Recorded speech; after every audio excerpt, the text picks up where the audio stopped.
Morning, guys. Kurt from Time Machine Transport in California right now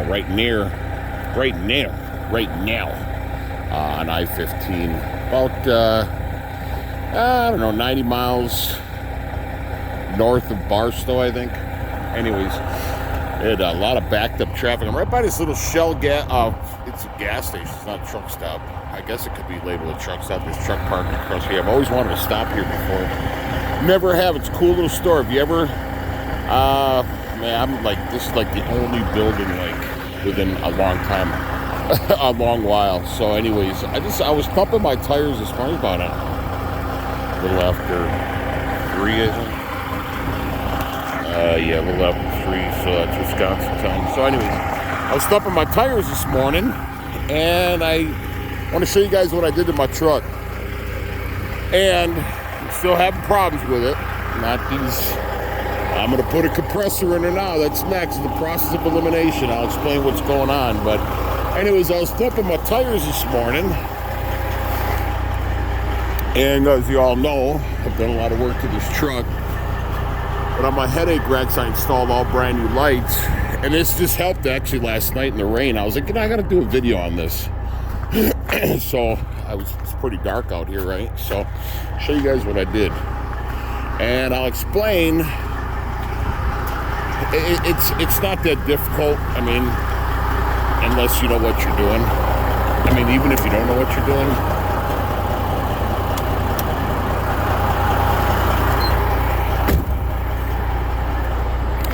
It's not my headache rack lights, although so bright back here, you can see the future back here. Anyways, I bought these two, there's 2 of them on clearance from Rainey's. I ran spotlights on my trailer hooked to my toggle switch, which obviously hooks to my headache rack lights. But when I put them in, I should have tested them first, and shame on me, I didn't. I'm gonna get brighter spotlights back here. I'm not too happy with it. Although I guess you don't want it too bright because you still want to see your mirrors when you're backing up. So maybe I might go with a lower or a smaller light. I mean, this is super small. I siliconed the shit out of it because they were on clearance, and I don't know. I should have tested before I did it.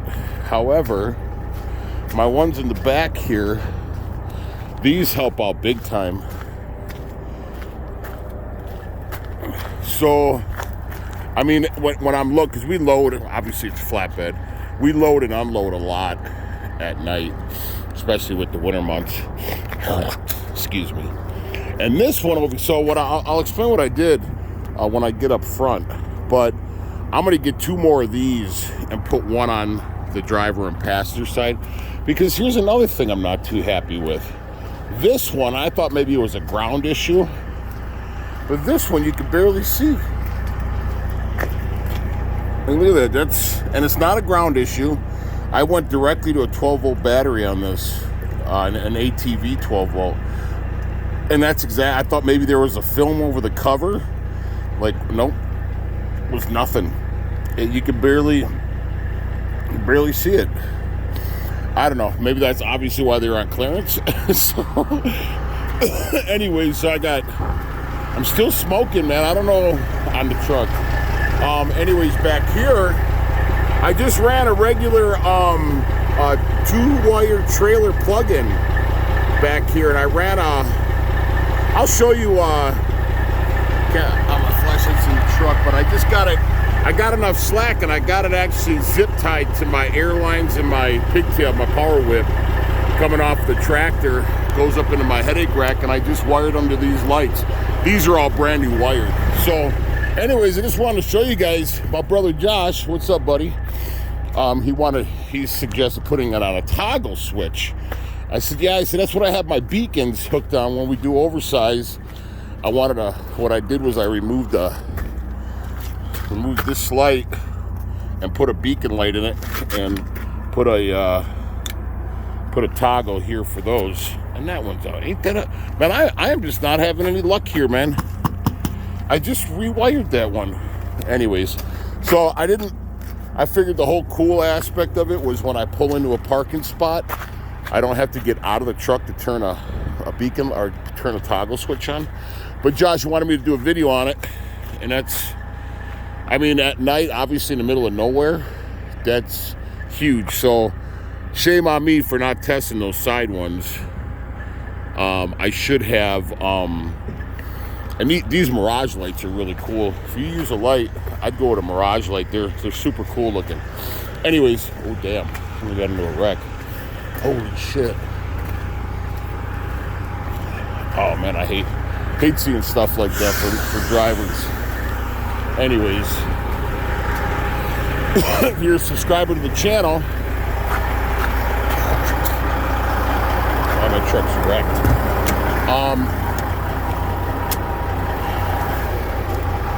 I'm having this issue.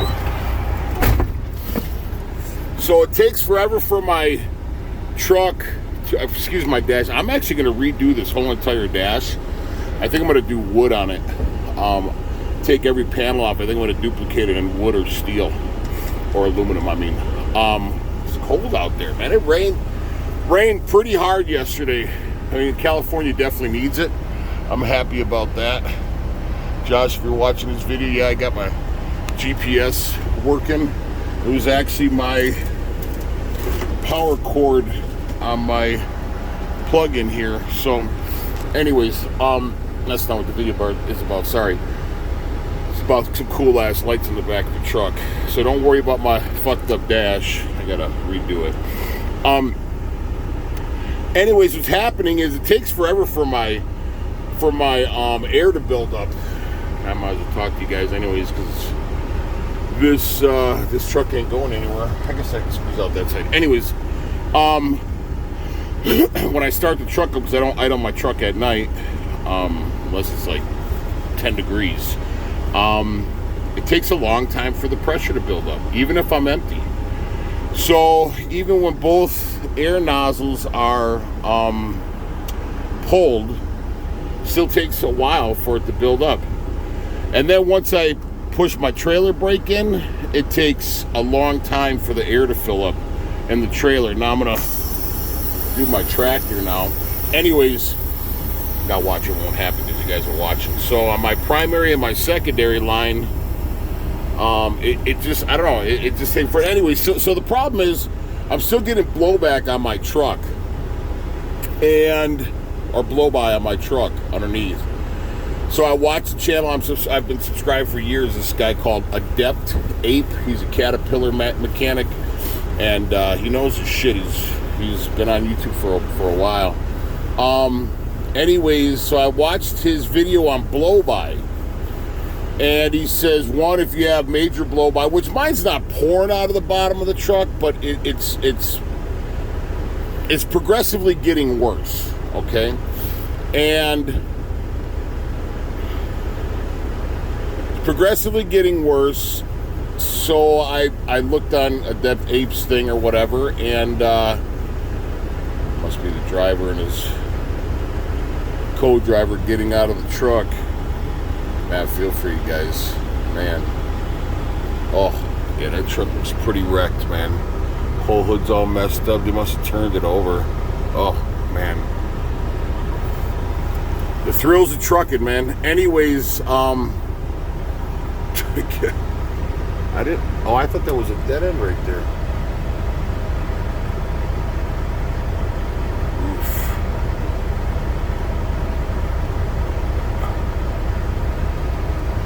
Puma Logistics. Oh man, I know you guys are sucking. You guys are fucking bumming right now. Anyways, so sorry about that. I get distracted. I'm like a cat. See something and I start looking at something and start talking about it. But anyways, so Adept 8 said if you know what? Hold on. Shit, while I'm talking to you guys, I might as well go on my damn pre-trip.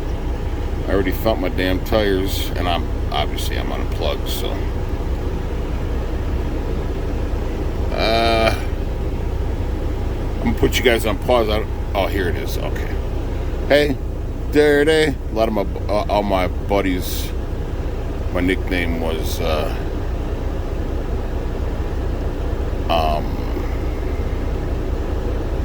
my nickname's Dirty Curdy, and it's not because of hygiene. So, anyways, my password on this is Dirty. But, I mean, my name is Dirty, not my password. Obviously, you guys don't know my password, so I'm not worried about it. Anyways, let me get into Preacher while I'm talking to you guys.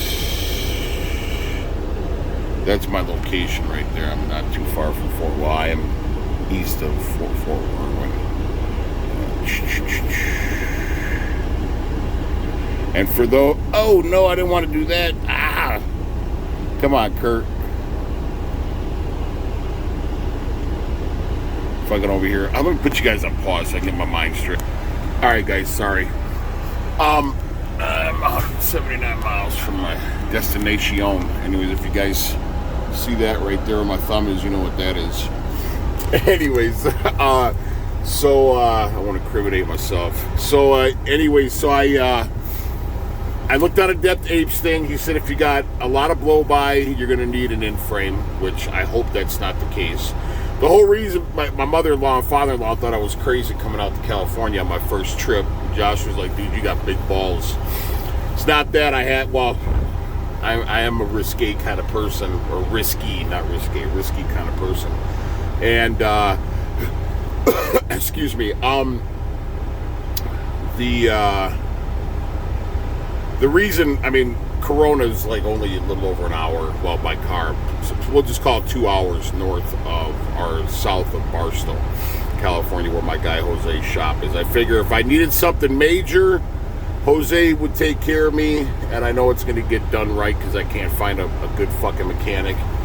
Also, the load paid very well. But those are the two deciding factors. So anyway, I told my mother-in-law, it's not like I'm nuts. I had a plan. So, and I'll do a video on the compressor. So, back to the point. So now,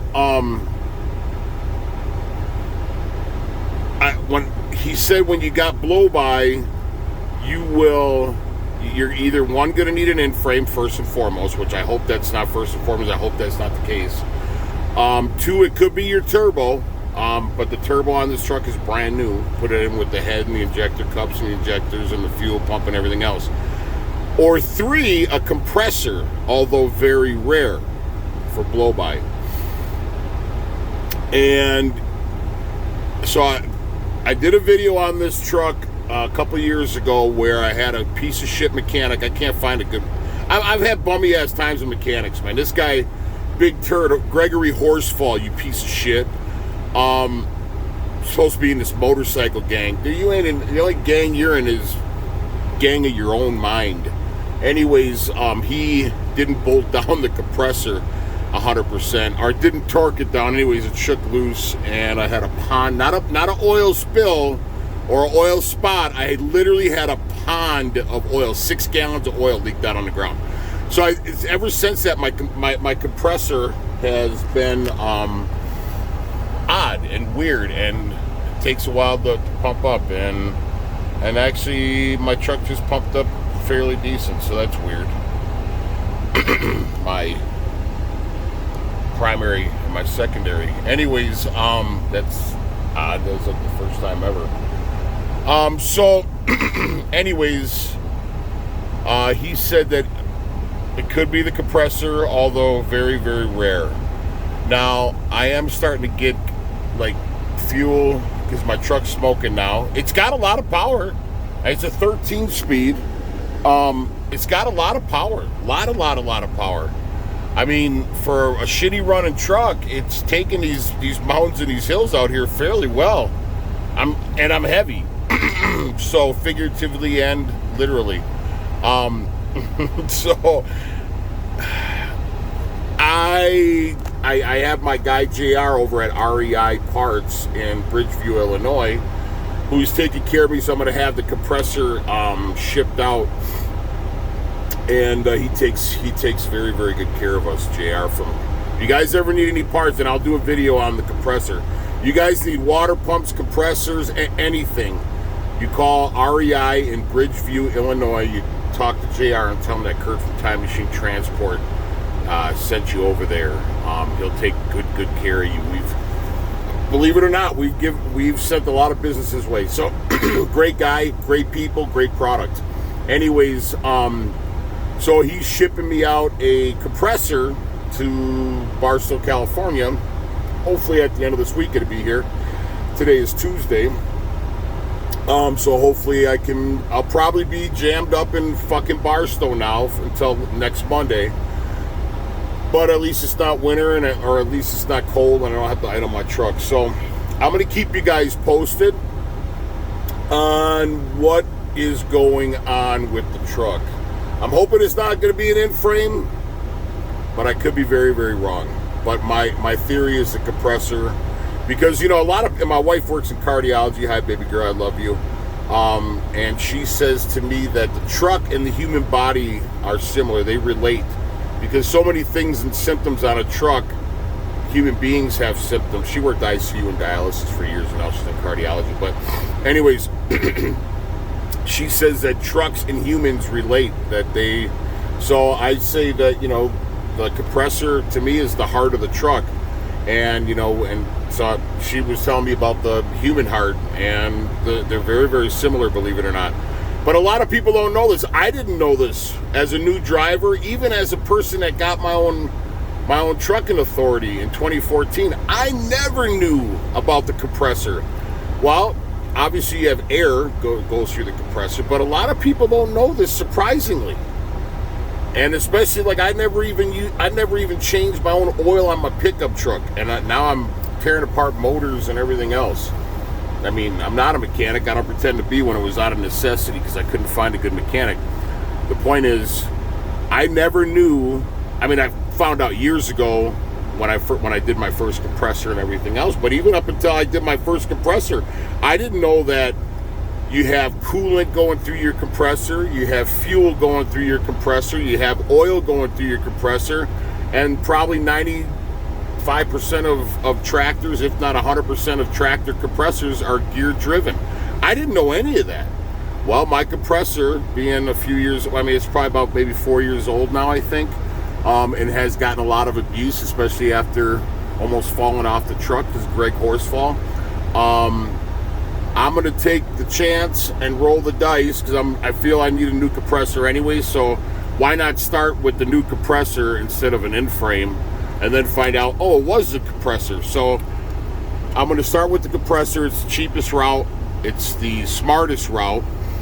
And I need, like I said, I feel I need a compressor anyway. So anyways, I'm done gabbing. I've already thumped my tires. I got to get over to Corona and get up to Barstow, and I'll give you guys an update. But I just wanted to do a cool video on my cool spotlights and give you guys an update on the truck. So I got some texts and calls from guys and asking me, hey man, what's going on? Is it running all right? And it's running. It's got power. It's breathing, but it's not 100% healthy. So anyways, I just figured I'd keep you guys posted, and I'll continue to keep you guys posted. So please like and subscribe to the channel. Ciao.